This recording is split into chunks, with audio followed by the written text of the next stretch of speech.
So I'll start with women's strengths. To talk about that, I need to go back a little bit and give you some background on how I got interested in researching and talking about, and learning about, writing about women's leadership. It came from my own experience in the mid-'80s, mid-late '80s. I made a bit of a career shift. I went from being a journalist and academic, working on my own, to working in corporate communications.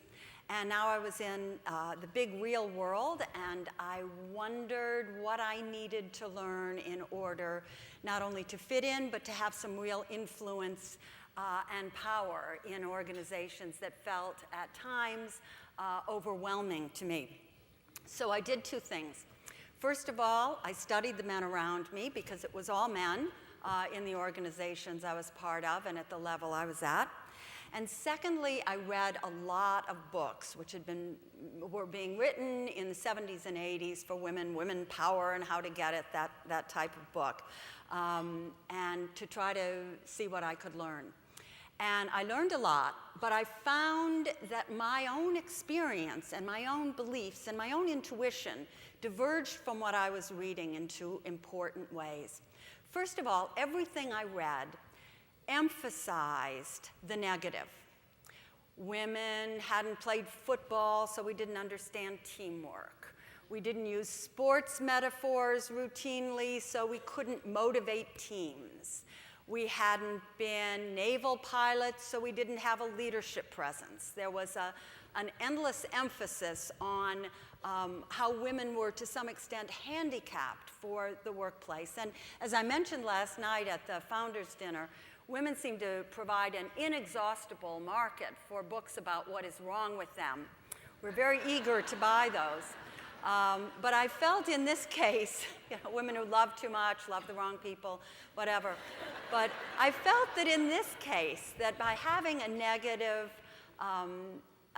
slant on this, that we could really squander an opportunity. The other thing I noticed in everything that I read was that there was a presumption that none of this was going to change. Somehow, one half of the human race was going to come into organizations in significant numbers, and everything was going to remain the same, and we were just going to have to totally adapt. If it moves, one of the books I read that was most popular there said, if it moves, salute it, leave your values at home, you're in the Army now, if you're in a big corporate environment.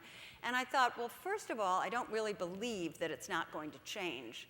And secondly, it was very apparent that the nature of the technologies that we were using were going to be driving significant change in any case, and that for women to adapt to the model of leadership that had been in place in the industrial era would not only feel inauthentic to many of us, but could also land us in a bad place as organizations began to change.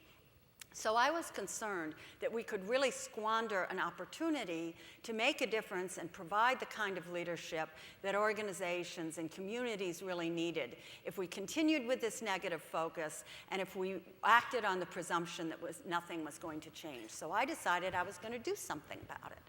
And what I did was began a series of diary studies of some of America's best women leaders.